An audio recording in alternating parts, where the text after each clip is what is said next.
ನೀವು ಯಾರನ್ನ ತುಂಬಾ ಇಷ್ಟಪಡ್ತಿರ್ತೀರೋ ಅದು ನಿಮ್ಮ ಕುಟುಂಬದವರಾಗಿರ್ಬೋದು ಅಥವಾ ನಿಮ್ಮ ಕೊಲೀಗ್ಸ್ ಅಥವಾ ನಿಮ್ಮ ಸ್ನೇಹಿತರು ಅಥವಾ ನಿಮ್ಮ ಒಂದು ಪೇರೆಂಟ್ಸ್ ಅಥವಾ ನಿಮ್ಮ ಸಿಬ್ಲಿಂಗ್ಸ್ ಅಂದ್ರೆ ಸಹೋದರ ಸಹೋದರಿ ಅಥವಾ ನಿಮ್ಮ ಒಂದು ಪಾರ್ಟ್ನರ್ಸ್ ಅಥವಾ ನಿಮ್ಮ ಒಂದು ಹೆಂಡತಿನೋ ಗಂಡನೋ ಯಾರೇ ಆಗಿರ್ಬೋದು.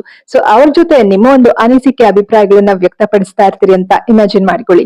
ಸೊ ನೀವು ಅವರು ಇಬ್ರು ಕೂಡ ಮಾತಾಡ್ತಾ ಇರ್ತೀರಿ.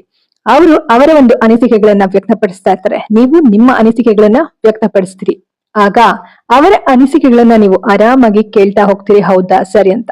ಅದಾದ ನಂತರ ನಿಮ್ಮ ಅನಿಸಿಕೆ ಅಭಿಪ್ರಾಯಗಳನ್ನ ಹೇಳಿದ ತಕ್ಷಣ ಅವರು ಅದನ್ನ ಒಪ್ಪೋದೇ ಇಲ್ಲ, ಅದನ್ನ ನಿರಾಕರಣೆ ಮಾಡ್ತಾರೆ ಕೂಡ. ಸೊ ನೀವ್ ಅನ್ಕೊಳ್ತಾ ಇರೋದು ಸುಳ್ಳು, ನೀನು ತುಂಬಾ ಓವರ್ ರಿಯಾಕ್ಟ್ ಮಾಡ್ತಾ ಇದ್ಯಾ, ನೀನು ಓವರ್ ಥಿಂಕ್ ಮಾಡ್ತಾ ಇದ್ಯಾ, ನೀನ್ ಹೇಳೋದ್ರಲ್ಲಿ ಯಾವುದೇ ಅರ್ಥ ಇಲ್ಲ ಅಂತ ಹೇಳೋದಕ್ಕೆ ಶುರು ಮಾಡ್ತಾರೆ. ಅದೆಲ್ಲ ನಿನ್ನ ಒಂದು ಭ್ರಮೆ ಅಂತ ಹೇಳೋದಕ್ಕೆ ಶುರು ಮಾಡ್ತಾರೆ. ಸೊ ನೀವು ಕೂಡ ಈ ಒಂದು ಅನುಭವ ಪಡ್ಕೊಂಡಿರ್ಬೋದಲ್ವಾ. ಸೊ ನಿಮ್ಮ ಜೀವನದಲ್ಲಿ ಏನಾದ್ರು ನಾರ್ಸಿಸಿಸ್ಟ್ ವ್ಯಕ್ತಿ ಇದ್ರೆ ಈ ಒಂದು ಗ್ಯಾಸ್ ಲೈಟಿಂಗ್ ಅನ್ನುವಂತಹ ಒಂದು ಪವರ್ಫುಲ್ ಟೆಕ್ನಿಕ್ ನ ಯೂಸ್ ಮಾಡ್ತಾ ಇರ್ತಾರೆ. ಸೊ ಈ ಒಂದು ಗ್ಯಾಸ್ ಲೈಟಿಂಗ್ ಅಂತ ಅಂದ್ರೆ ಏನು ಅಂತ ತಿಳ್ಕೊಳ್ಳೋದು ತುಂಬಾನೇ ಮುಖ್ಯ. ಅವೇರ್ನೆಸ್ ಅನ್ನೋದು ತುಂಬಾನೇ ಮುಖ್ಯ ಆಗುತ್ತೆ ಸ್ನೇಹಿತರೆ. ಘಟನೆಗಳನ್ನ ತಿರುಚುವಂತದ್ದು, ನೀವ್ ಹೇಳೋದೇ ಒಂದು, ಅವರು ಅನ್ಕೊಳ್ಳೋದೇ ಒಂದು, ಆ ರೀತಿ ಮಾಡ್ತಾ ಇರ್ತಾರೆ. ಅವ್ರಿಗೆ ಗೊತ್ತಿರುತ್ತೆ ಏನು ವಾಸ್ತವ ಅಂತ, ಆದ್ರೂ ಕೂಡ ಸಿಚುವೇಶನ್ ನ ಟ್ವಿಸ್ಟ್ ಮಾಡ್ತಾರೆ.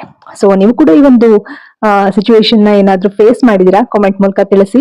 ಈ ಒಂದು ನಾರ್ಸಿಸಿಸ್ಟ್ ಗಳು ತಮ್ಮ ಒಂದು ಅಧಿಕಾರ ಮತ್ತು ನಿಯಂತ್ರಣವನ್ನ ಕಾಪಾಡ್ಕೊಳ್ಳೋದಕ್ಕೆ ವಾಸ್ತವವನ್ನೇ ತಿರುಗಿಸ್ಬಿಡ್ತಾರೆ, ಘಟನೆಗಳನ್ನ ಹೊಸ ರೀತಿಯಲ್ಲಿ ಹೇಳೋದಕ್ಕೆ ಶುರು ಮಾಡ್ತಾರೆ. ಜೊತೆಗೆ ಇವರು ಹೇಳಿರೋದನ್ನ ಸತ್ಯ, ನೀವು ಹೇಳಿರೋದನ್ನ ಸುಳ್ಳು, ಅವ್ರು ಮಾತ್ರ ಸತ್ಯ, ನೀವು ಸುಳ್ಳು ಅನ್ನೋ ರೀತಿ ಅವರು ವ್ಯಕ್ತಪಡಿಸ್ತಾರೆ.